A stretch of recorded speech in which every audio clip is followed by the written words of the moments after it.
Bienvenue chers internautes du GFM tey dañu ñëw seet si ki nga xamante ne moo di monsieur Johnson di papaay ki nga xamante ne moo di Abdou Kader Johnson di nekkoon fi élève sous-officier bi faatu fan yële moom nag daal di ñuy woo ne dafa am lu mu war a leeral ci contre autopsie bi sëñ bi ñoo ngi lay nuyu. Bonjour maa ngi leen di nuyu bu baax a baax waaw man nag ñëwoon naa fi keroog je n'ai plus communiqué dans cette affaire là waaye c'est que temps yi les parents même de l'enfant, du garçon, m'ont appelé pour me dire que y a une certaine information qui est véhiculée par une certaine presse di wax ni waaw contre autopsie bi ay génn na léegi c'est une mort naturelle li ci nekk leer na nañ et puis jeex na tàkk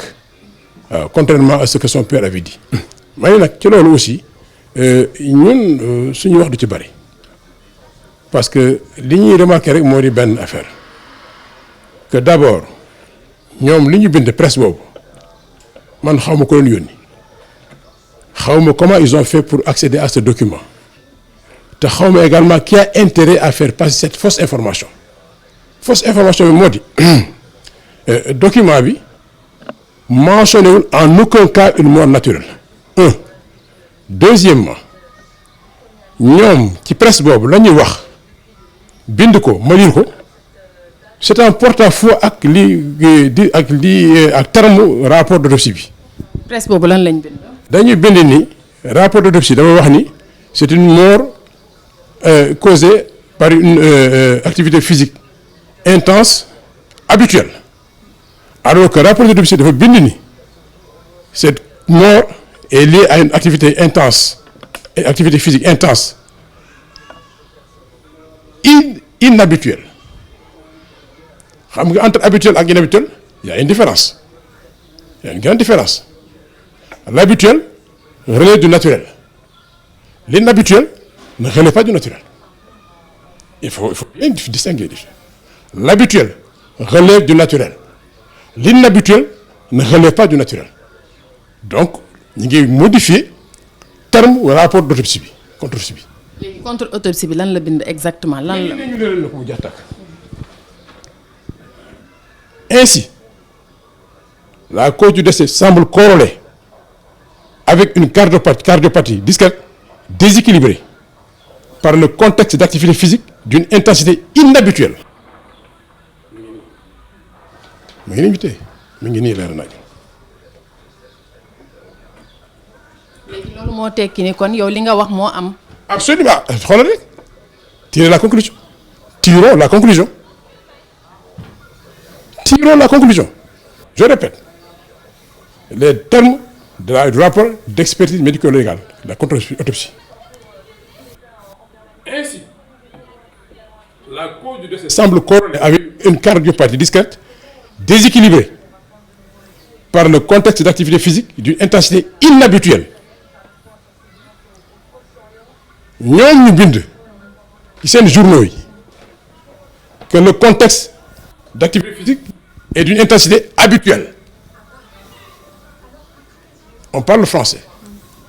L'habituel relève du naturel. L'inhabituel ne relève pas du naturel. léegi yow lan moo war a fas yéene nekkaat sa taxawaay. waaw mais non lii c'est très simple c'est que nag mbir mi dafa am loo xam ni ñun on avait dit au départ et on reste d'ailleurs très élégant par rapport à la situation dañ ci ànd gëm yàlla ak dal tekk ak tey ak yaru parce que je le rappelle nous sommes républicains nous sommes en république am na yoo xam ni waru fi am te mënu fi am te duñu nangu mu am fi loolu la ñuy wax loolu la ñuy am léegi nag su dee nag dafa am ñoo xam ne dañuy jóg di jaxase di wax loo xam ni du dëgg di ko xabaar ci presse bi man sax dafa am loo xam ni bi ma ko lié journal bi may lié cette presse là dafa am lu ma rappelé bi may def diplomatie supérieure dafa am benn cours boo xam ne dañu ko jagleloon mu tuddee que intelligence stratégique cours boobu dafa am benn borom xam-xam bu ñuy tuddee bu tudd le colonel Jean-François Biagui moo ñu ko doon defalal ça porte sur les techniques d'influence et de contre-influence. C'est-à-dire que foofu dañuy jàngal comment le mensonge, la fausse information, l'intoxication, la désinformation, la propagande peuvent modifier le cours d'un événement. dañu koy jàngal technique d'influence. Comment un mensonge, une fausse information, l'intoxication, la propagande, la manipulation peuvent modifier le cours d'un événement. dañu koy jàngal man immédiatement ni l'affaire rek ça m'a fait penser à ça. léegi kon yow da nga jàpp que ni autorité yi mooy police fi mu ne ko ñoom joxewuñu la bonne information donc li ñu joxe du bonne information bi quoi te dañu waroon a gën a leer. déedéet non c'est-à-dire que man du ma tudd sax waa kii ba police parce que ba tey man je reste élégant dans cette affaire là parce que ñoom waxuñu xam nga aussi il faut être élégant et aussi prendre des gants quoi parce que ñoom defuñu communiquer. mais police communiqué bi moo naturel la def. tamit lu njëkk la yow ngay def contre. loolu njëkk la loolu ci njëlbeen la woon mais bii lu bees la kii c'est dans le cadre de la contre-offensive c'est dans le cadre de la contre-offensive ñoom ba léegi waxuñu de non vraiment c'est dëgg-dëgg nag wax dëgg yàlla comme je l'ai dit tantôt il faut pas quand même bu leen ci dugal ci wax jooju parce que ñoom defuñu communiqué officiel ni contre-offensive lii la génn ak lii déedéet. waaw ñoom defuñu contre defuñu communiqué officiel mais communiqué bi ñu defoon ñoom dañu ne mort naturelle la yow ci boobu yow nga sukkandiku nga bañ nga ne du mort naturelle ci nga daal di dem def contre autopsie voilà léegi kon ñoom tamit bi kon ñoom seen autopsie bi baaxul ba yow moo tax nga dem defi contre autopsie. man de j'ai fait une contre autopsie te résultat yaa ngi nii man je les ai pas commentés mais c'est une presse qui est sortie xaw ma ku leen yebal xaw ma ci gannaaw ku ñu làqatu te xaw ma fu ñu jëlee information boobu te je sais pas disons qui a intérêt à faire véhiculer cette fausse information en modifiant non seulement les termes du rapport de contre-autopsie mais également en faisant véhiculer que le rapport là parle de mort naturelle moi je comprends pas.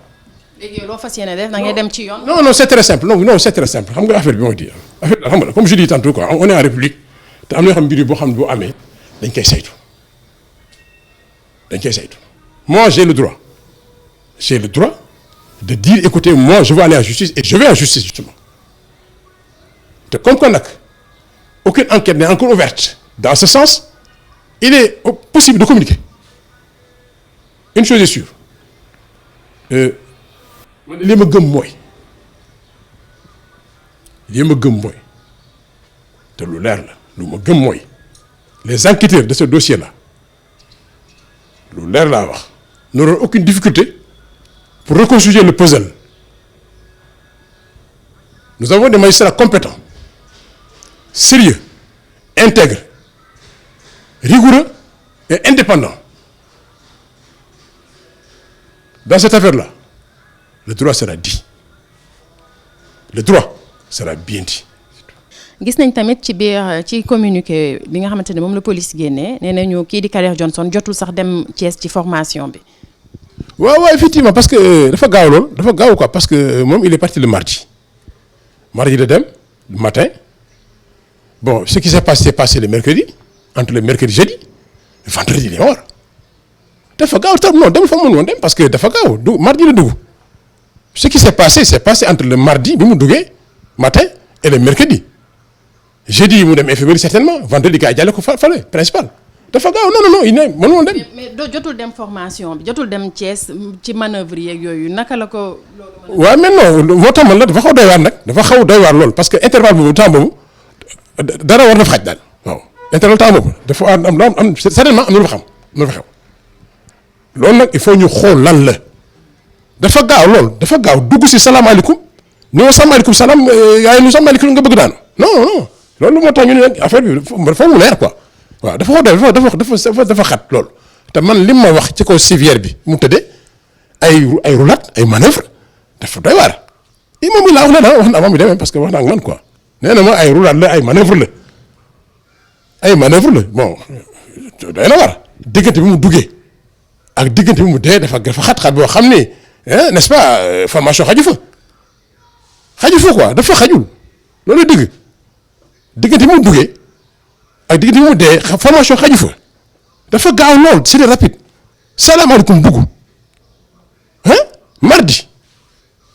problème yi am mercredi jeudi vendredi évacué la non mais c'est extraordinaire mais dafa gaaw quoi mënul fa dafa gaaw lool dafa gaaw bu jarul jooy dafa gaaw dafa xat quoi te loolu nag foog ñu saytu ko loolu nag moo am solo parce que en vérité duñu sore c'est parce que suñu xam-xam en matière de médical dafa kiiwul mais man li ma ci gën a man daal la lecture bi ma am ci rapport bi contexte autopsie bi moo di kii dafa présenté maanaam le caractère apparent ça c'est de manière apparente hein, mais c'est le caractère apparent des causes du décès le caractère apparent des causes du décès moo nekk nii mais les causes réelles nag faut ñu xool ko moo ñu am solo parce que ça c'est là parce que là c'est médical ça c'est clinique c'est apparent c'est l'apparence li ñu gis la quoi loolu c'est l'apparence mais le réel oui parce qu'il y a l'apparent et le réel ça sont les causes apparentes du décès des gosses ce que révèle la autopsie mais les causes réelles il faut ñu xool leen parce que nee naa leen fi ci njëlbeen keroog gosse bi moo jànoo cliché yi aux urgences j'ai vu que ces côtes étaient détachées dama lu leer laa wax dafa gaaw loola ces côtes te génnewu ko rapport autopsie bi génnewu ko autopsie bi génnewu ko daf koy génnewul côtes yi ci ginnaaw dafa détaché wu te autopsie génnewu ko réel la wax te man j'ai vu man ma cliché yi teg ko nii ci salle d'urgence yi médecin bi urgence yi génne ko teg cliché yi ma xool mu ne ma lii ak lii moo ne ci côtes yi lii moo leen jaaxal ci côtes yi ci ginnaaw leer na loolu la autopsie waxu ko moo tax man la kii ça c'est le caractère apparent. contre autopsie bi tamit génne non c'est que génn ko ma sax man waxuma autopsie man je parle de contre-autopsie man autopsie waxatuma waxu autopsie kooku dañ koy jëlale parce que on a fait une contre-autopsie mais je dis contre-autopsie génnewu loolu génnewu ko yeneen la génne mais c'est côte ci ginnaaw yi ma wax ci njëlbeen nii dafa am côte partie yu détaché wu de la colonne vertébrale génnewu ko te man je les ai vus sur cliché te war na fa nekk moo tax man la mbir mi daal waaw dafa des na parce que ça je crois que c'est le caractère apparent mais le caractère réel les causes réelles du moins ça ce sont les causes apparentes ce sont les causes apparentes mais les causes réelles il faut ñu gëstu ko loolu gëstu ko voilà ça boo gëstu rek moo mën génne enquête rek de profondeur moo mën génne loolu les causes réelles mais ça sont les causes apparentes n'est-ce pas. Merci. Voilà merci.